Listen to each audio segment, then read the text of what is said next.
Eu quero continuar com você nessa noite, essa série de ministrações que temos feito referente à humildade. E o tema que eu queria compartilhar com você nessa noite é a recompensa da humildade. Qual é a recompensa da humildade? Nós temos falado ao longo dessas semanas sobre muitas coisas, sobre o nosso modelo ideal, Jesus Cristo. Jesus Cristo é o nosso mestre, Jesus Cristo é o nosso modelo de humildade. Não é verdade? E nós temos falado isso ao longo dessas semanas e eu tenho pessoalmente ficado muito fascinado com como isso se revela nas ações de Jesus. Como isso se demonstra. Jesus não só viveu isso, mas ele também ensinou. Lá em Mateus 11, 29, Jesus diz, não é verdade? Ele fala assim, que aprendam de mim, que sou manso e humilde de coração, então vocês terão descanso. O descanso no reino de Deus vem como fruto da mansidão e da humildade que aprendemos em Jesus Cristo.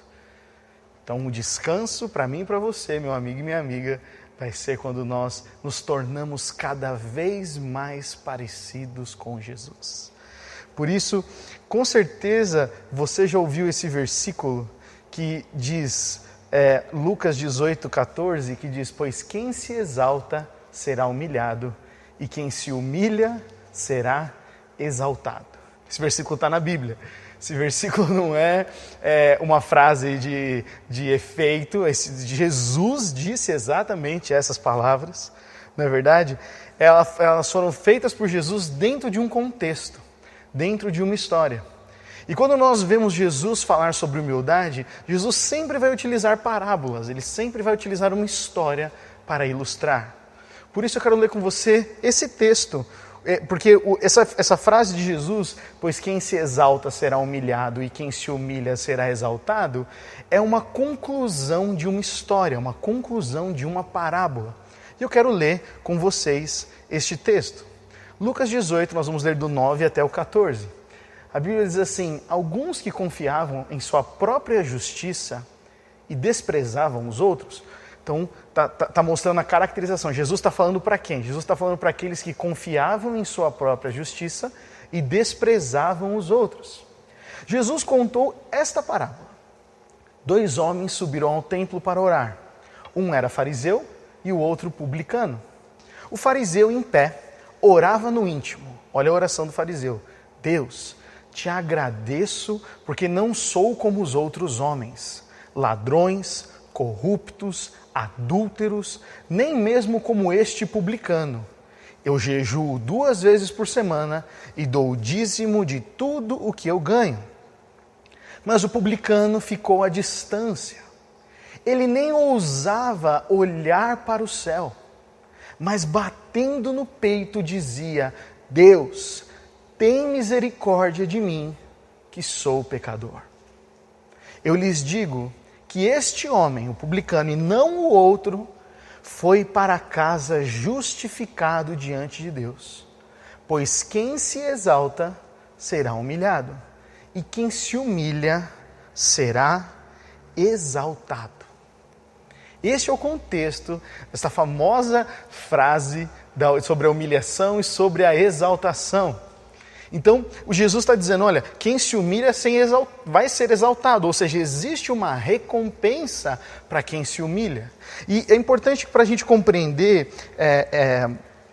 a parábola, a gente precisa entender quem é o fariseu e quem é o publicano. Toda vez que, uma dica de estudo bíblico para você, aí, toda vez que você for ler uma parábola de Jesus, a primeira coisa que você tem que fazer é se atentar em para quem Jesus está falando. Muitas vezes ele está falando para os judeus, muitas vezes ele está conversando somente com os seus discípulos, muitas vezes ele está conversando com uma grande multidão. Saber o público para o qual Jesus se dirige faz toda a diferença no momento de nós extrairmos os princípios para a nossa vida hoje em dia. Então, você veja que Jesus ele está falando com o fariseu e o publicano. E o fariseu e o publicano, para nós, hoje em dia, para nós o fariseu seria um equivalente de um líder, um diácono na igreja. Alguém que tem uma responsabilidade dentro da igreja.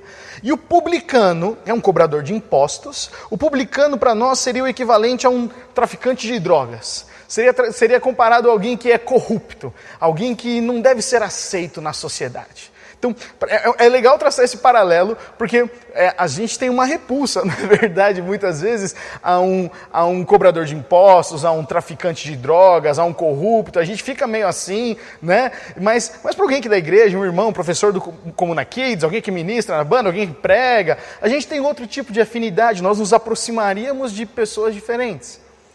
Por que eu estou explicando isso para você? Eu não estou falando que o líder e o diácono é fariseu, nem que um traficante é o publicano, não é isso que eu estou dizendo. Eu estou dizendo que isso é uma equivalência. Porque quando Jesus está ensinando e contando essa parábola, as pessoas que estão ouvindo estão entendendo. Ah, este é o fariseu, este é o publicano. Então é só para a gente conseguir interpretar melhor o que Jesus está dizendo. E aí a gente vê esse contraste que Jesus está oferecendo. Como é que o fariseu está orando? O fariseu, ele estava em pé, com as mãos levantadas, ele estava agradecendo por não ser como as outras pessoas, que ele considerava piores do que ele, e ele demonstra que ele, na verdade, está retribuindo a Deus. Olha, Deus, eu jejuo 2 vezes por semana, e eu dou o dízimo de absolutamente tudo o que eu ganho. Eu fui atrás de um comentarista bíblico para entender melhor o que era a oração deste fariseu. E o que quer dizer? Um judeu, cerimonialmente, um judeu que nasceu judeu, ele deveria fazer somente um jejum em todo o ano, um jejum obrigatório durante todo o ano. Mas, alguns que eram muito devotos, faziam este compromisso individual de jejuar 2 vezes por semana. Mas o jejum não era algo para ser declarado abertamente, dizer para as pessoas, olha, estou jejuando, viu? Jesus mesmo ensinou que sobre o jejum, nós devemos lavar o rosto para que ninguém perceba que você está jejuando, porque o jejum é algo entre nós e Deus. Mas aquele fariseu, naquele momento, ele fez questão de dizer, olha, eu não sou como os outros. Eu sou um bom judeu, que jejuo mais do que me pedem e dizimo sobre tudo. A expressão original que ele usou é que ele dizimava 20% e não 10% do que ele ganhava, só para a gente ficar aqui, ter uma noção de referência. Ou seja, abertamente, aquele fariseu que Jesus está declarando, que Jesus está demonstrando nessa história, ele vê os outros como menores. Ele se coloca como alguém superior, porque tem uma prática religiosa, segue melhor a lei, não é verdade? E Jesus está pintando exatamente este quadro. Jesus está falando, olha, aquele fariseu agradece por não ser um publicano. E ele ainda diz, isso é importante você registrar aqui, eu estou retribuindo a Deus. Olha, Deus, eu faço tudo como a lei, graças a Deus que eu não sou como fulano, porque para o judeu, ele não ter nascido como um publicano é uma obra de Deus, então ele dá graças a Deus, porque ele não nasceu como outra pessoa.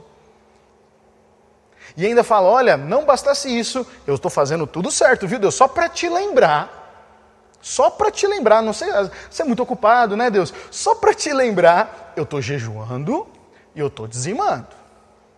Esta é a oração que Jesus caracteriza do fariseu. E o nosso amigo publicano? O publicano, ele não se vê como alguém digno de pedir nada a Deus. Ele fica à distância. Ele sabe que somente Deus pode entregar algo de valor para ele. Então ele não fala sobre o que ele pode entregar, o que ele está fazendo. Ele vem arrependido, esperando o perdão de Deus. O terceiro ponto, ele bate no peito. Que na cultura judaica quer dizer, eu estou de luto. Bater no peito publicamente para a cultura judaica é dizer, eu estou de luto. Eu estou sofrendo a dor da separação. O luto nada mais é do que você declarar que você está lutando, você está sofrendo por conta da separação. Aquele publicano está dizendo: eu sei que eu estou separado de ti, Deus. Essa é a oração, esse é o conteúdo da oração daquele publicano. Ele está dizendo: eu estou de luto, eu me humilho e eu sei que eu estou separado de ti. E ele está fazendo essa oração abertamente. Ele está fazendo essa oração de uma maneira que todos podem compreender o teor da sua oração. E Jesus, no final da parábola, ele fala sobre a recompensa da atitude de ambos. Perceba, o publicano tem uma imagem correta de si mesmo. O publicano, porque ele enxerga quem ele é, ele não tem problema de se humilhar diante das outras pessoas e mesmo diante de Deus. Jesus, então, no final dessa parábola, ele deixa claro para a gente que existe uma recompensa, a justificação. Apenas um foi perdoado, apenas um foi justificado. Uma das recompensas da humildade é a justificação. É saber que hoje somos considerados justos diante de Deus. É ter essa consciência de que dependemos dele para tudo. Uma das recompensas da humildade é essa.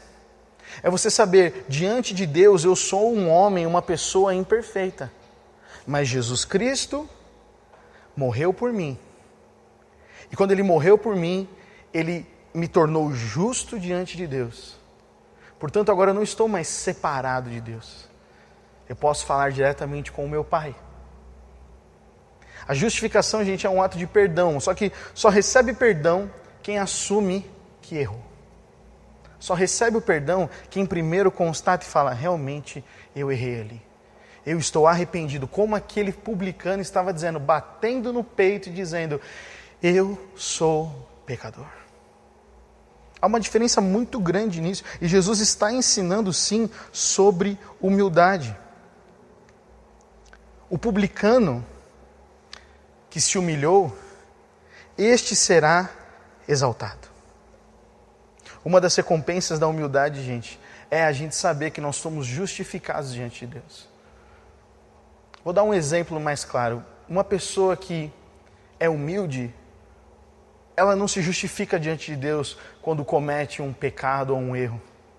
Porque não vê Deus como um pai maldoso, vê Deus como um pai de amor. Uma pessoa humilde, ela não está impedida de errar. Mas quando ela erra, ela fala: eu sei que eu tenho um pai de braços abertos, que vai me receber de volta e vai me restaurar. O publicano, ele não tem esse medo. O publicano, o traficante de drogas, alguém que provavelmente teria tantos e tantos problemas, muito piores que o fariseu, não tem problema de chegar até Deus e dizer: Senhor, eu sei quem eu sou. Eu sei que eu não faço todas as coisas perfeitas. Por isso eu me arrependo diante de ti. Essa caracterização que Jesus dá ao publicano é algo que choca os ouvintes. Porque imagina, um publicano, aquela pessoa que nós não gostamos, este teve a sua oração atendida por Deus e não o grande fariseu conhecedor de todas as coisas. Isso para aquela plateia de Jesus foi um choque. Foi um choque gigantesco. Porque Jesus conhece o coração. E o reino de Deus, ele é inundado de pessoas humildes. O reino de Deus é cheio de pessoas humildes. Eu queria ler com vocês mais um texto, para a gente continuar na reflexão dessa parábola, porque Jesus fala que os humilhados serão exaltados, não é verdade? E qual é a exaltação que Jesus está falando aqui? Qual que é essa grande exaltação? O que acontece, Senhor? Qual que é essa recompensa que vai além da justificação, que é uma dessas que a gente já viu aqui? Para a gente compreender melhor, eu quero que você leia, nós vamos ler juntos o texto de 2 Coríntios 4, 5 a 7, onde o apóstolo Paulo explica algo muito interessante para a gente. Paulo falando sobre ele mesmo e os irmãos ali que estão escrevendo aquela carta. Olha o que Paulo diz: não andamos por aí falando de nós mesmos. Olha isso é interessante.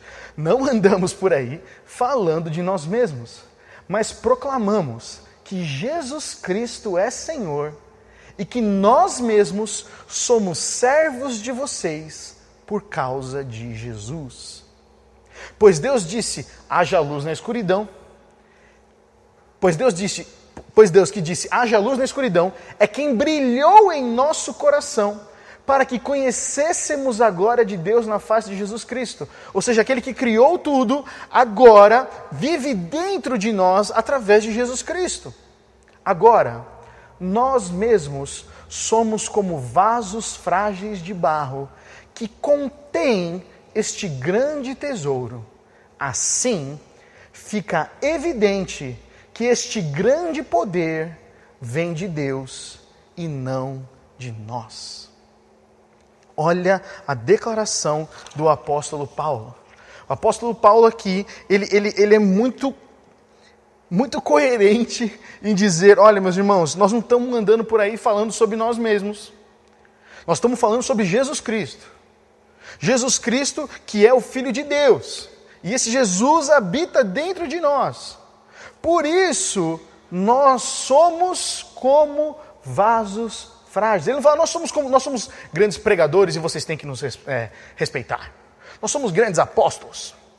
Então agora é o momento de vocês respeitarem e ouvirem o que nós temos para falar. Não, porque eu sou um grande líder. Não.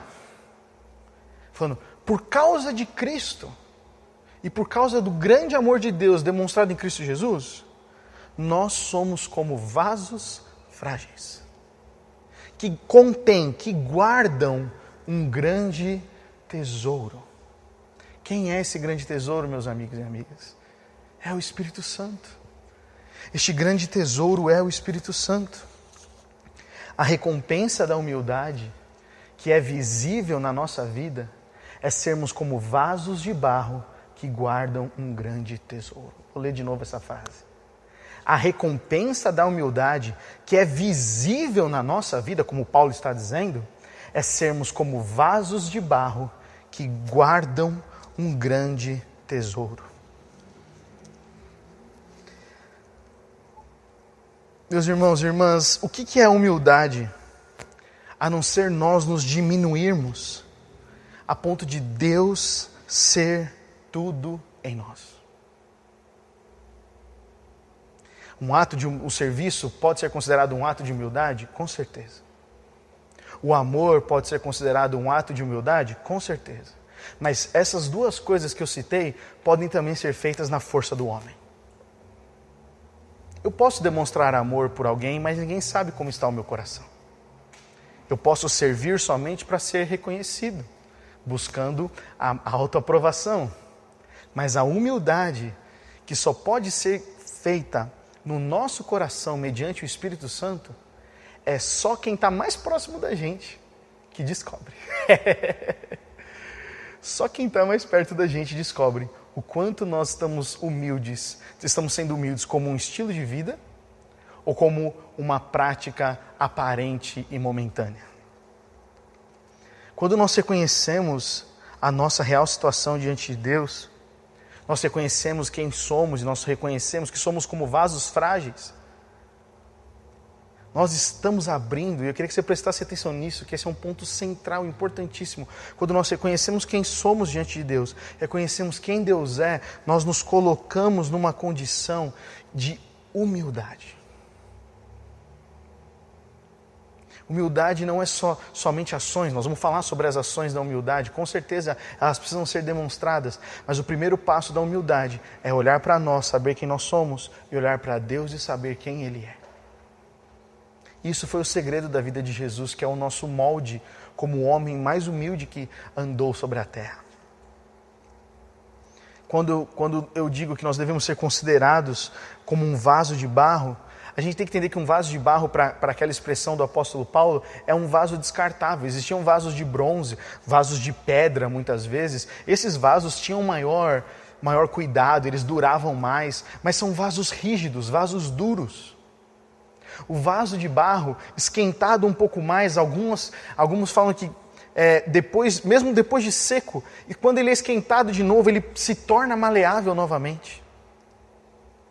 Um vaso de barro, gente, era algo totalmente descartável naqueles tempos.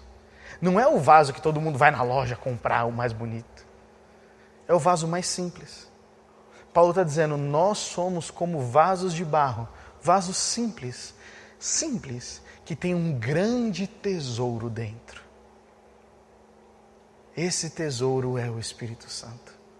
O grande tesouro que faz a minha e a sua vida ser diferente do resto é o Espírito Santo. Não são nossas riquezas, não é o nosso conhecimento, não é o nosso dom, não é a nossa habilidade. O que nos difere das outras pessoas que ainda não conhecem a Jesus Cristo, somos que nós cristãos somos como vasos frágeis que têm dentro um grande tesouro. Isso é humildade. É dizer, eu não sou esse vaso tão bonito assim. Eu sou como um vaso de barro na mão do oleiro. Como nós cantamos muitas músicas hoje que faziam esta referência. Somos como vasos de barro nas mãos do oleiro. A nossa maior exaltação, que Jesus diz no texto de Lucas 18, é sermos considerados vasos de barro. Qual que é a maior exaltação, a maior recompensa? Ser considerado um vaso de barro. Para receber, desfrutar e mostrar publicamente a glória de Deus. Perceba, receber, desfrutar e mostrar publicamente a glória de Deus. É sermos como vasos vazios para que o Espírito Santo nos encha e transborde. Só podemos ser vasos vazios quando desejamos que Deus seja tudo em nós. Perceba, gente, a maior exaltação não é o reconhecimento dos homens. A maior exaltação não é você deixar de ser publicano e virar fariseu. A maior exaltação é quando nosso Pai, nosso Senhor, olha lá de cima e Ele diz, ali tem um vaso onde eu posso me derramar sobre ele. Às vezes eu já vi muitas pessoas falando, não, mas os humilhados serão exaltados, no sentido de vingança, né? No sentido, não, eu estou sendo humilhado, mas Deus vai me levantar, Deus vai me dar a glória, e Deus vai... Está entendendo errado. No reino de Deus, aquele que se humilha, sim, desfruta do melhor. É o mais bem-aventurado, diz Jesus em Mateus 5. Mas isso não quer dizer que ele vai pisar em cima das outras pessoas. Ou que nessa terra muitos vão olhar e vão dizer, nossa, olha como ali Deus está abençoando fulano. A maior recompensa da humildade é o Espírito Santo vindo e habitando em nós. Essa é a maior. Porque você não vê nenhum discípulo, depois que lá em Atos o Espírito Santo vem sobre eles, você não vê nenhum discípulo ficando rico. Você não vê nenhuma igreja tendo um monte de dinheiro para bancar todos os projetos missionários. Na verdade, a gente vê perseguição, a gente vê batalha, a gente vê falta de recursos, precisando de oferta das igrejas, como Paulo diz lá na igreja da Macedônia. Nós vemos uma série de coisas que, poxa, se alguém olhasse e ia falar assim, nossa, esse Deus aí é meio fraco, né? O texto do apóstolo Paulo, quando ele está preso, é exatamente isso. Muitos estão falando para o apóstolo Paulo, nossa, se o seu Deus fosse Deus mesmo, tudo isso todo-poderoso, ele não manteria você preso. É como os amigos de Jó. Se Deus fosse isso, você não estaria passando por esta humilhação. Isso é mentira do inferno.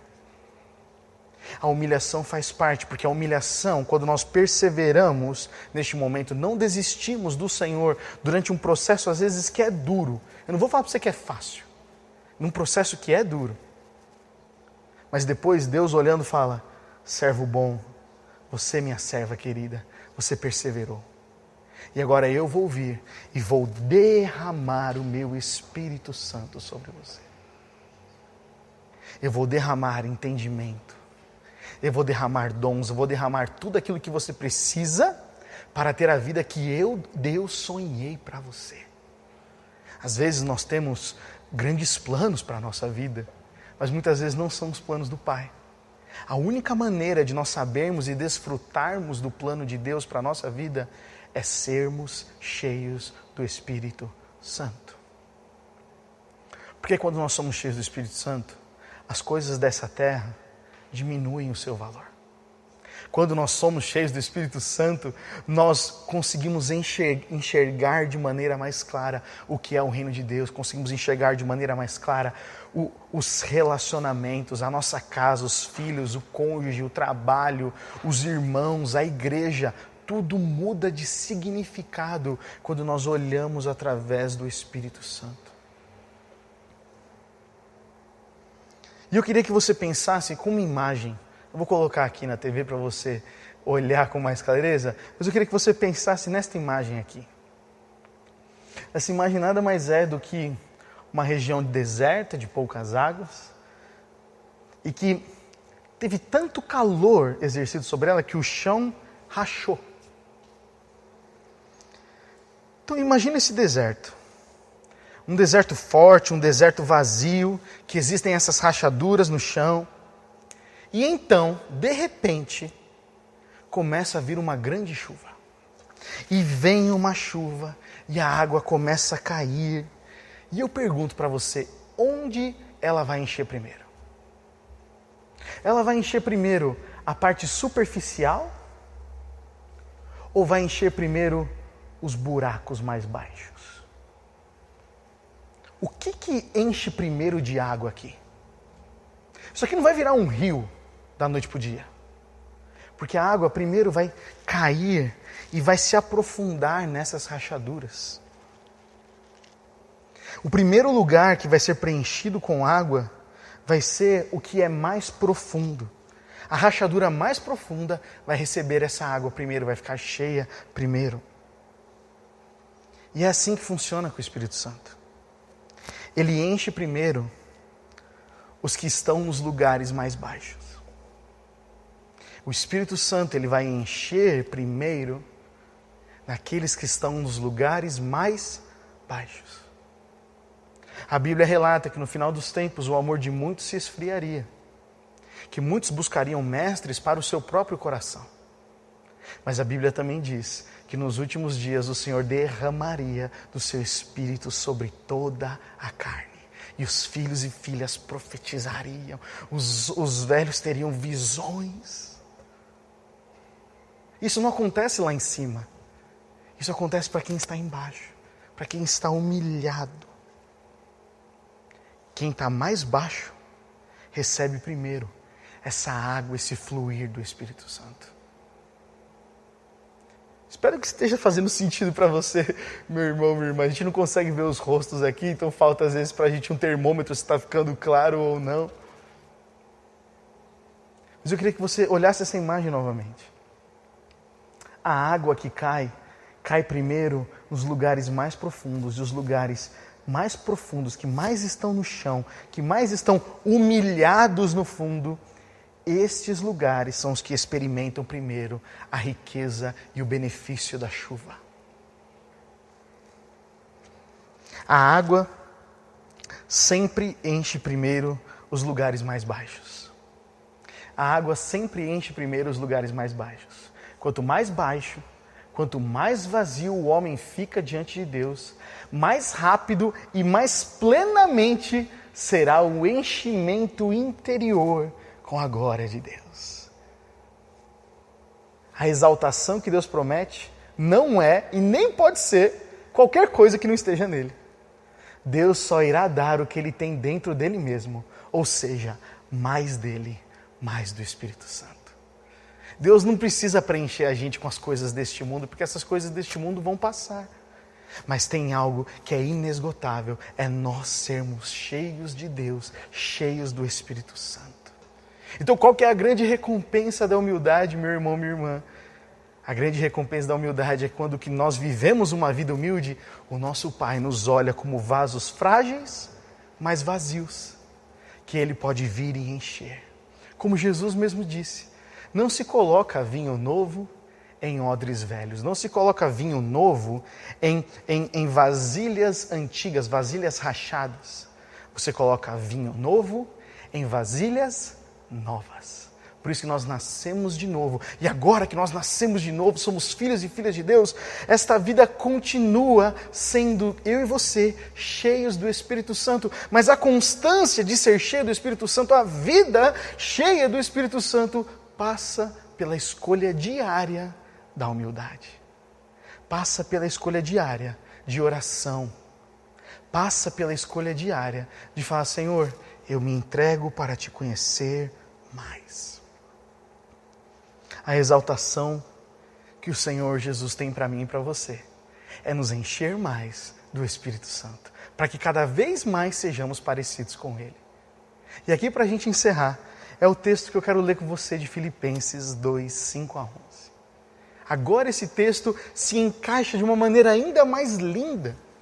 O apóstolo Paulo escrevendo, ele diz assim: tenham a mesma atitude demonstrada por Cristo Jesus. Olha, tenham a mesma atitude demonstrada por Cristo Jesus. Embora sendo Deus, não considerou que ser igual a Deus fosse algo a que ele devesse se apegar. Jesus não se apegou às coisas que ele tinha orgulhosamente ou com medo. Ele, em vez disso, esvaziou a si mesmo. Assumiu a posição de escravo, de servo, nasceu como ser humano. Quando veio em forma humana, humilhou-se e foi obediente até a morte, e morte de cruz. Por isso, por causa desta humilhação, Deus o elevou ao lugar de mais alta honra. Ele deu o nome que está acima de todos os nomes, para que ao nome de Jesus todo joelho se dobre, nos céus, na terra e debaixo da terra, e toda língua declare que Jesus Cristo é Senhor, para a glória de Deus o Pai. Amém, glória a Deus. A exaltação de Cristo, para que toda língua confesse, para que todos conheçam o nome de Jesus. Não foi porque ele escreveu grandes livros, não foi porque ele teve uma grande igreja, não foi porque ele teve muitos dons, foi porque ele olhou para as pessoas, olhou para o próximo, serviu o próximo. Ele olhou para Deus, o Pai, e disse: Pai, eu só faço aquilo que eu vi você fazer. Quantas vezes no Evangelho de João Jesus diz isso? Olha, eu só faço o que eu vi o Pai fazer. Eu só reproduzo aquilo que eu vi lá com o meu Pai. Eu vim aqui para fazer a vontade de meu Pai. Dois segredos de Jesus. Ele mantinha-se humilde porque ele sempre orava ao Pai. E o Pai lembrava quem ele era. A vida de oração lembra eu e você de quem nós somos. E quando Jesus olhava para as pessoas, o coração dele se enchia de amor. E por Jesus saber sobre a vida eterna e sobre o futuro, ele disse: eu não posso fazer com que esses daqui fiquem longe dessa eternidade. Eu não posso fazer com que eles mantenham a sua vida assim. Eu preciso falar para eles do reino do meu Pai. Por isso ele se humilhou. O apóstolo Paulo é outro que fala: eu me fiz de grego para com os gregos. O que Paulo está falando? Paulo fala: eu sendo judeu, criado como judeu, conhecedor da lei, eu aprendi a falar com os gregos, eu aprendi como eles se comportam, eu aprendi como eles falam. Por quê? Porque eu quero que o evangelho chegue até eles. Eu não perco a minha identidade, porque eu converso com o meu Pai todo dia. Mas e toda vez que eu converso com o meu Pai, eu lembro que eu sou pobre e necessitado e eu preciso de Deus. E quando eu olho para os meus irmãos, meu próximo, mais próximo, eu olho e percebo assim: eles também precisam do meu Pai. Por isso eu vou compartilhar o evangelho com eles. A humildade não tem como. A humildade sempre te aproxima de Deus e te aproxima das pessoas. A humildade sempre vai te aproximar de Deus e vai te aproximar das pessoas. Ter a mesma atitude de Cristo começa com ter a mesma atitude daquele publicano que bateu no peito, reconheceu a sua pequenez diante de Deus.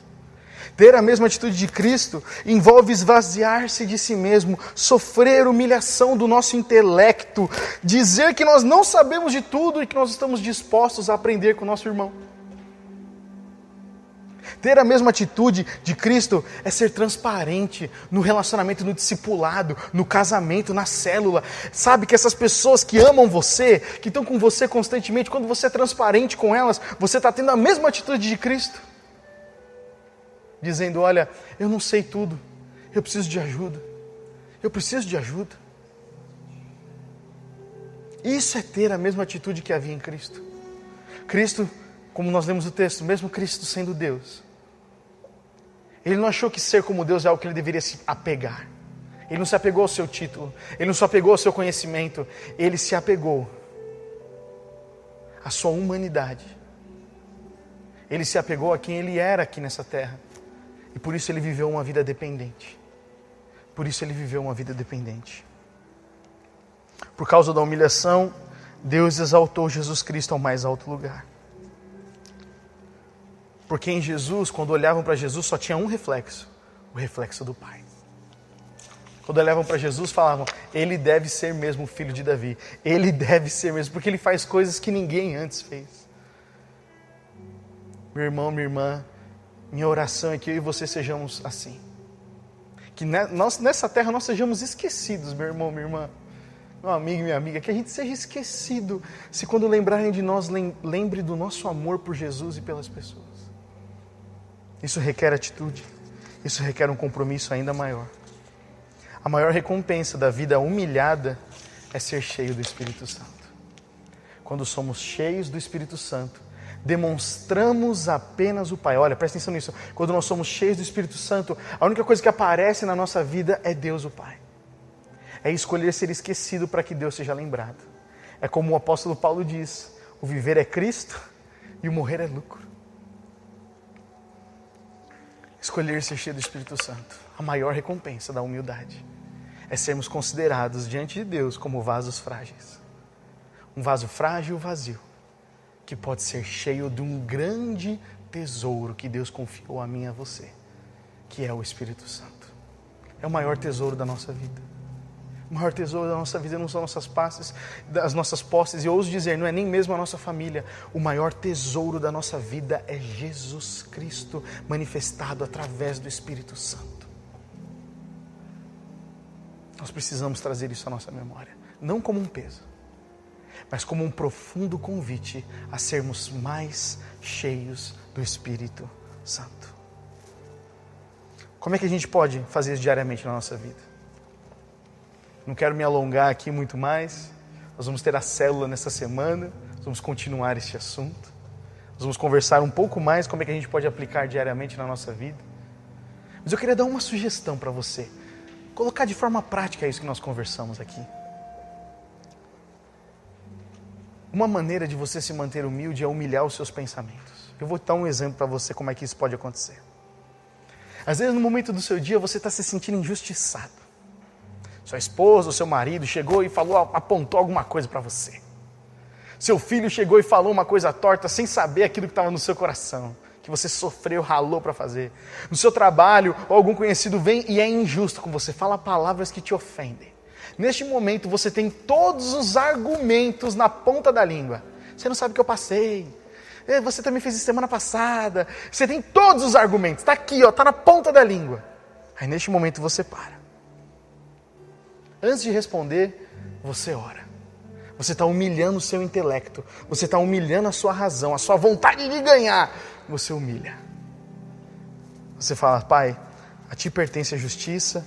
Eu não quero brigar. No que depender de mim, eu vou pedir perdão. E eu vou estar disposto a consertar e arrumar essa situação. E aí naquele momento tenso, que alguém está sendo injusto com você, você vira e fala assim, me perdoa. Me perdoa. Me perdoa, não era isso que eu queria dizer. Me perdoa, talvez eu me expressei errado. Me perdoa, como eu posso consertar isso? Você está se humilhando e neste momento Deus fala, maravilha. Ele não está disposto a ganhar. Ela não está disposta a ter a última palavra. Eu vou derramar ainda mais do meu amor, ainda mais da minha misericórdia, ainda mais do meu Espírito Santo sobre a vida dela. Gente, muda muito. Muda muito. Quero fazer esse convite para você nessa semana. Muda muito a gente ouvir, não reagir, pedir perdão, humilhar o nosso intelecto. humilhar o nosso pensamento, humilhar a nossa razão sobre as coisas. Eu vou dizer para você, gente, é uma coisa que vai acontecer muitas vezes. Muitas vezes nós vamos ser injustiçados. Muitas vezes nós seremos incompreendidos. Muitas vezes nós vamos ter que nos humilhar. Muitas vezes outras pessoas vão buscar nos humilhar. Mas no lugar de resistir, se entrega. No lugar de resistir, falar: Deus, para te lembrar, Senhor, eu não sou um vaso de metal. Eu não sou um vaso de bronze, eu não sou um vaso de ferro. Eu sou um vaso de barro nas mãos do oleiro. Uma das figuras do Espírito Santo no Novo Testamento, ele vem como um fogo consumidor. Quando você pega um vaso de barro e põe perto do fogo, o que ele faz? Ele vai se tornando maleável, flexível e pode ser moldado. O Espírito Santo torna eu e você maleáveis, flexíveis. Lembro uma vez o pastor Osmar, eu trabalhava com ele, e o pastor Osmar virou assim para mim e disse: Gustavo, bem-aventurados os flexíveis. Eu sabia que ele estava tirando com a minha cara, eu ficava meio irritado quando ele falava essas coisas, né? Ele não estava dizendo sobre o meu caráter, ele estava... Porque no trabalho eu era assim, muito preto no branco, sabe assim? Ou é ou não é. Eu quero justiça. Sempre fui um cara muito de justiça. Não, justiça é justiça, aquilo, não quer fazer, não deu prazo, então é isso e tal. E eu lembro o pastor Osmar falando isso. Ele falava que ele estava reescrevendo a Bíblia para mim. Ele falou assim: Gustavo, bem-aventurados os flexíveis. Por quê, gente? Porque a flexibilidade protege o relacionamento. Não é perder a sua essência. Não é perder a minha e a sua identidade. Mas é estar disposto, às vezes, a engolir um sapo. É estar disposto, às vezes, em sofrer uma injustiça. É estar disposto a ser flexível, para que o Senhor nos molde da maneira como Ele quer. E o último slide que eu quero deixar com você é esse. Lembre-se de que os humilhados serão exaltados. É uma verdade, Jesus Cristo disse isso. E a nossa maior exaltação, a nossa maior recompensa é ser cheio do Espírito Santo de Deus, nos tornando cada vez mais parecidos com Jesus. Como podemos ser mais parecidos com Jesus? Jesus disse lá em Mateus 11, 29, aprendei de mim, que sou manso e humilde de coração. Nós temos uma grande recompensa. E a nossa grande recompensa é ser cheios do Espírito Santo. Por isso, meu irmão, nessa noite, para nós orarmos aqui e encerrarmos, eu quero deixar 2 perguntas no seu coração. Primeiro, eu quero que você sonde e reflita: Senhor, eu tenho buscado mais a exaltação dos homens do que a sua, Pai. Se isso acontece, meu irmão, minha irmã, acontece com todos nós, é o momento de nós nos arrependermos. Fazer a oração do publicano e não a oração do fariseu. Se isso está acontecendo na nossa vida, na sua vida, coloque a sua mão no seu coração. Diga isso mesmo no seu lugar, aí na sua casa, coloque a sua mão no seu coração. Que se você tiver outras pessoas perto de você, vai ser ainda uma atitude ainda mais de ousadia e de humildade. Colocar a sua mão no seu coração e dizer: Pai, me perdoa. Eu tenho buscado a exaltação e a aprovação de outras pessoas, Senhor. Tenho buscado um reconhecimento no meu trabalho, tenho buscado um reconhecimento do meu cônjuge, dos meus filhos, tenho buscado um reconhecimento até mesmo de Ti, e eu tenho me esforçado para isso, mas, Pai, me perdoa, porque a maior riqueza, a maior recompensa que eu posso ter é ser cheio do Espírito Santo. Faça essa oração mesmo, como aquele publicano que fez: Pai, eu sou pobre e pecador, eu me arrependo, enche-me de Ti, Senhor. Enche-me de Ti, Senhor. Enche-me de Ti, Senhor. E você que está orando, já peça isso: Senhor, enche-me do Teu Espírito Santo. Se você, meu irmão, minha irmã, não fez essa oração ainda, nessa primeira, eu queria perguntar para você como é que está o seu relacionamento com o Espírito Santo. Como você tem feito para se encher do Espírito Santo? Se tem faltado, ore na sua casa mesmo. Ore na sua casa. Às vezes a gente comete tantos pecados, às vezes o nosso coração fica tão duro, que às vezes a gente não se sente nem mais digno de orar. Eu quero dizer, essa é uma mentira. O Senhor é um bom Pai, e Ele está esperando para que eu e você voltemos correndo para os braços dEle, para nos arrependermos e dizermos: Pai, eu quero ser cheio do Teu Espírito Santo. E essa oração que eu quero encerrar nessa noite. Oração para que nós sejamos cheios do Espírito Santo. Amém? Mesmo na sua casa, onde quer que você esteja, diariamente, você pode ser cheio do Espírito Santo.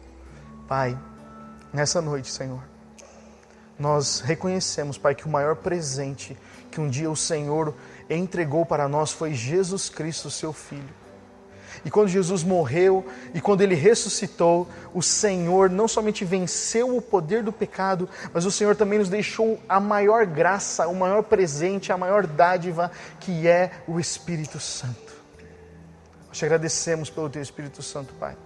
E nós te pedimos, Pai, nessa noite, se você puder fazer na sua casa, estenda os seus braços à frente e diga isso. Pai, nessa noite, eu quero ser cheio do Teu Espírito Santo.